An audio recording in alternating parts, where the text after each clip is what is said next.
بسم اللہ الرحمن الرحیم الحمدللہ وکفا وسلام علی عبادہ الذین اصطفی محمد واہل بیتہ الطیبین۔ سورہ نور کی آیت نمبر 61 میں ایک بہت خوبصورت مطلب ہے جو میں آپ سب کو ہدیہ کرنا چاہتی ہوں۔ سورہ نور میں خدا ایک عجیب و غریب منزلت ہے اس آیت میں کہ خدا فرماتا ہے، ایمان والوں سے خطاب کرتے ہوئے فرما رہا ہے، فَإِذَا دَخَلْتُمْ بُيُوتًا فَسَلِّمُوا عَلَىٰ أَنفُسِكُمْ تحیۃ من عند اللہ مبارکۃ طیبہ،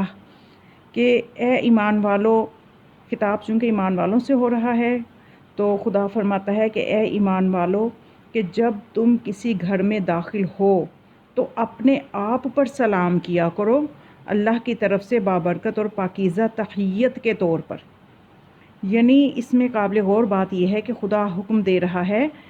سورہ نور میں کہ تم جب گھر میں داخل ہو تو اپنے اوپر سلام کیا کرو، فَسَلِّمُوا عَلَىٰ أَنفُسِكُمْ، اپنے اوپر سلام کیا کرو۔ تو یہ قابل غور ہے کہ اس کا کیا مطلب ہے۔ تو اس کی 3 توجیحات محققین نے بیان کی ہیں کہ اپنے پہ سلام بندہ کیسے کرے، یعنی یہ کس طرح سے ممکن ہے، یہ کس طرح سے بہتر ہے کہ انسان، اس کے کیا فائدہ ہو سکتا ہے کہ انسان اپنے اوپر سلام کرے، تو اس کے پیچھے اس کی تعویل کیا ہو سکتی ہے۔ تو اس سلسلے میں اس کی جو 3 تعویلات جو ہیں وہ بیان کی گئی ہیں کہ مطلب کیا ہے اپنے اوپر سلام کرنے کا، کہ اس سلسلے میں محسن نجفی جو ہیں وہ اس کی یہ تعویل کرتے ہیں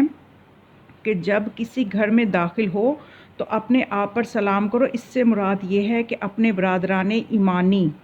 اپنے گھر والے، اپنے اہل خانہ کو جو فی الحقیقت خود تمہارا حصہ ہیں، یعنی خدا یہ بتانا چاہتا ہے کہ تم اپنے پہ سلام کرو، یعنی ان گھر والوں کو ہی سلام کرو جو فی الحقیقت تمہارا ہی حصہ ہیں۔ یعنی یہاں سے ہمیں اپنے اہل خانہ اور اپنے برادران ایمانی، ان کا کتنا ایک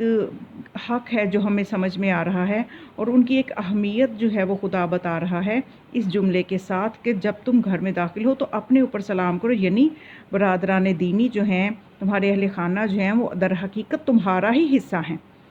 تو ان کو سلام کرنا ایسے ہے کہ تم نے اپنے پہ سلام کیا۔ یہ تو ایک تعویل ہے۔ دوسری یہ کہ جب ہم گھر والوں کو سلام کریں گے تو ظاہر ہے کہ وہ سلام کا جواب دیں گے، کیونکہ سلام کا جواب دینا جو ہے یہ واجب ہے اور سلام کرنا مستحب ہے۔ تو جب سلام کریں گے تو اس کا جواب لازمی آئے گا، تو یہ بھی ایک طرح سے ہمارا اپنے اوپر ہی سلام پلٹ رہا ہے جو کہ ان کی طرف سے ہمیں جواب آئے گا۔ تو یہ ہمیں سلام ہی ہے، یہ سلامتی ہی ہے جو کہ ہماری طرف پلٹ رہی ہے۔ اور ویسے بھی یعنی سلام کرنے کے حوالے سے ہمارے معاشرے میں بہت سے مسائل ہیں کہ چھوٹا بڑے کو کرے یا بڑا چھوٹے کو کرے، بہت سی اس طرح سے کچھ معاملات آپس میں خراب بھی ہو جاتے ہیں، جبکہ ہم اگر اپنے نبی صلی اللہ علیہ وآلہ وسلم کی سیرت کو دیکھیں تو آپ سلام میں ہمیشہ پہل فرماتے تھے۔ آپ یہ نہیں دیکھتے تھے کہ کوئی بڑا ہے یا چھوٹا ہے یا بچہ ہے یا امیر ہے یا غریب ہے۔ آپ نے جو ہمیں درس دیا ہے وہ یہ ہے کہ ہم نے سلام میں پہل کرنی ہے۔ اور ویسے بھی روایت میں ہے کہ جو یہ دیکھنا چاہتا ہے کہ وہ خدا کے قریب کون ہے، یعنی 2 بندے ہیں، ان میں سے وہ دیکھنا چاہتے ہیں کہ ان دونوں میں سے زیادہ خدا کے قریب کون ہے، تو جو سلام میں پہل کرتا ہے وہ خدا کے زیادہ قریب ہوتا ہے، یعنی توفیق ہی اس کو ملتی ہے سلام میں پہل کرنے کی جو اس خدا کے زیادہ قریب ہوتا ہے۔ تو یہ بھی ہمارے لیے ایک سمجھ لیں معیار ہمیں مل گیا۔ تو ہمیں سلام کرنے میں کنجوسی نہیں کرنی چاہیے، ہر کسی کو سلام کرنے میں پہل کرنی چاہیے۔ اور ویسے بھی حدیث مبارکہ میں بھی ہے کہ مومن کی ایک دوسرے کے بارے میں دعا، یعنی سلام بھی ایک دعا ہے جو کہ سلامتی کی دعا ہے۔ تو معصوم فرماتے ہیں کہ مومن کا ایک دوسرے کے بارے میں دعا بھلائی میں اضافہ اور پاکیزہ روزی کا سبب بنتا ہے دعا کرنا۔